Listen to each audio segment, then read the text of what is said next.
This episode of the Fiction Writers Podcast is brought to you by How to Write a Novel That Sells.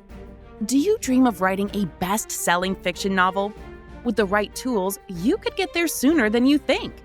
Visit www.howtowriteanovelthatsells.com and unlock the secrets to writing compelling fiction taught by international best-selling author Lana McAra. Welcome to the Fiction Writers Podcast with Lana McAra, where you will discover tips, tricks, and ideas for fiction that is #unputdownable. Here you'll find new energy, new perspectives, new resources, and new ideas that will spark your creativity into a blaze of brilliance. It's easier than you think. Be sure you visit our website at www.fictionwriterspodcast.com. While you're there, subscribe to us via your favorite network. Now, get out your notebook, tune in, and let's get started. Conflict can come in many forms. It can be a fight with another character, could be something to do with a job or a system, but they all have these three elements. My name is Lana McAra, and welcome to the Fiction Writers Podcast. Tips, tricks, and ideas for fiction that is #unputdownable. When a character is in conflict, which happens quite often, that's the drama of it, right? We look at that oftentimes as an external problem, or maybe they have an internal, inside fight with themselves. But even in that, there are three emotions that come up, and we often talk about it as fight, flight, or freeze. And so I'd like to talk about these three different responses. Now, the same character could have all three of them in different situations, or they could even have more than one of them in a particular conflict. They might freeze at first, and then they might fight, and then they might flee. So mixing it up is going to add depth to your character. It's also going to add interest to your story. So let's look a little closer. When someone is in a situation where they feel like they are losing something, lost a job, they have a lack, they broke up with their girlfriend, maybe the boss disrespects them, or something of that nature. This creates a type of internal struggle that could be related to the flight response. I just want to get out of here. I just have to get away from that person. That boss is talking down to me every single day. I've got to get a new job. And they just want out.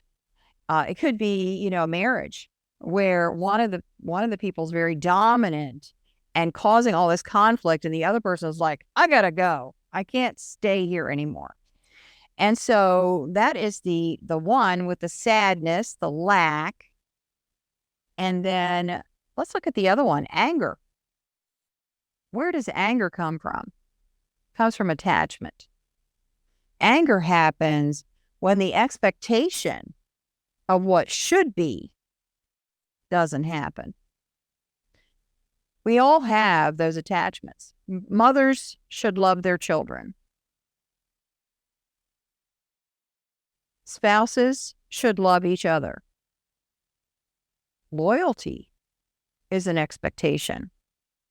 And when someone is disloyal, that brings up this anger. It can also bring up sadness. So anger comes from attachment. I wanted that to happen. It didn't happen, and I'm mad about it. I've had that attachment to my iced coffee going through McDonald's. If you go in and you order an iced coffee, a certain flavor, and you take a drink and it isn't right, I wanted my iced coffee. And you go in there like, got it right. You got to fix this. It's not right. So it can be on all kinds of different levels, but anger is attachment. It's attachment to something. What is your character attached to? Set them up so that you tell the reader about this attachment, show the attachment, and then have something happen where they are denied it, that it's not going the way they want, and then the anger is a natural response. So this is actually creating a three-dimensional character where your reader should feel like, oh no, she's gonna blow, that kind of response, because they know the person to the depth of expecting certain reactions from them. And anger comes with a fight. I'm going to fight. And then the third one, fear. When you're feeling out of control and fearful, you freeze. When I had a stalker and I heard somebody scrabbling around outside because he tried to break into my house in the middle of the night more than once, more than a few times, a lot of times, I would hear something outside and I would freeze. Like, what was that noise? What is that?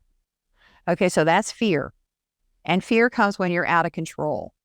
So what is your character afraid of? And here we come into the three questions that I had in my character sheet. What does a person love? That's their attachment. What do they hate? And what do they fear?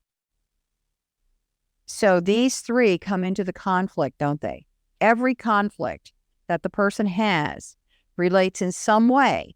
So when you're setting up the conflicts, and I actually have a sheet with 2 columns that will talk about what each person wants in the conflict, what one person's doing that makes the other upset, and the responses and all that.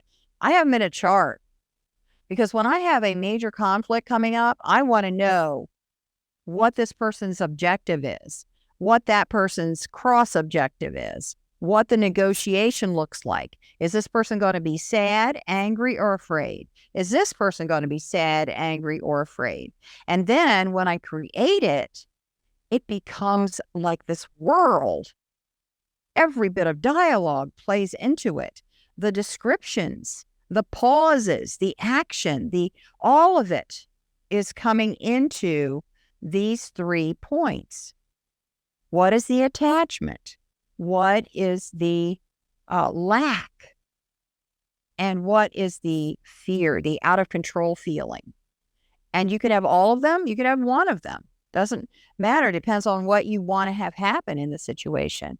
But these 3 emotions will fuel these relationships. And then don't forget, after the conflict is over, have a segue. I always think about that scene in the movie You've Got Mail with Tom Hanks and Meg Ryan. Love that movie. That is a classic movie, by the way. It's an old one, but it's a great one. So watch it again.